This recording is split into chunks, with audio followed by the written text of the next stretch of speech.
Chinese business in Africa. Liu Gang has been consulting Chinese companies on doing business in Africa since the mid-1980s. Wu worked as a manager for African ventures at a Chinese company. It is his job to match the company's extensive portfolio, which spanned manufacturing and contracting products between other services. So first, he has to get to know some important details about the continent.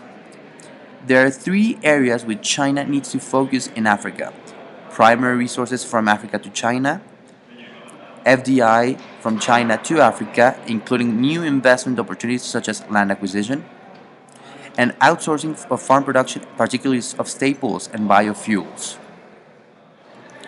China has an export-import bank which finances overseas projects in order to facilitate Chinese private investment abroad. The primary resources that China obtains from Africa are oil, iron ore, coal, nickel, copper, and cobalt, as well as timber.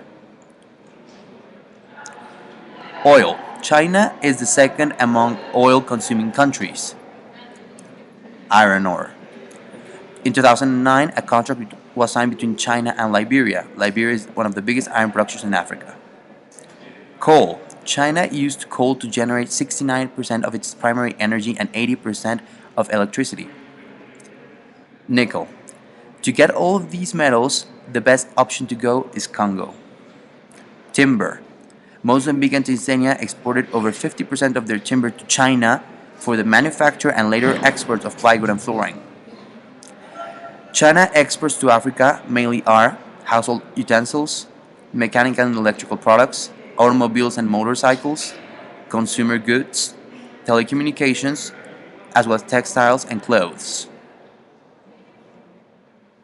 Outsourcing of farming was on the increase in less developed countries. Developing countries lacked the resources to produce crops and sell them in the international markets. The land was leased to foreign investors who took over planting and growing of the crops. Some examples are South Korea obtained acres in Sudan, China in Congo, and the United Arab Emirates in Egypt.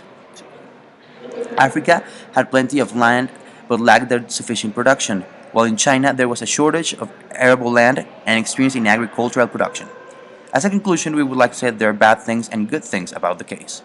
The good things are, since 2004, economic growth across Africa had increased by an average of 60% annually. International trade accounted for 60% of African total GDP and FDI. But the bad things are underbidding of local firms and hiring Chinese workers rather than the local workforce. Most infrastructure deals stipulated for up to 70% of the labor force to be of Chinese origin, as well as there are concerns that unsafe production methods had been brought to Africa.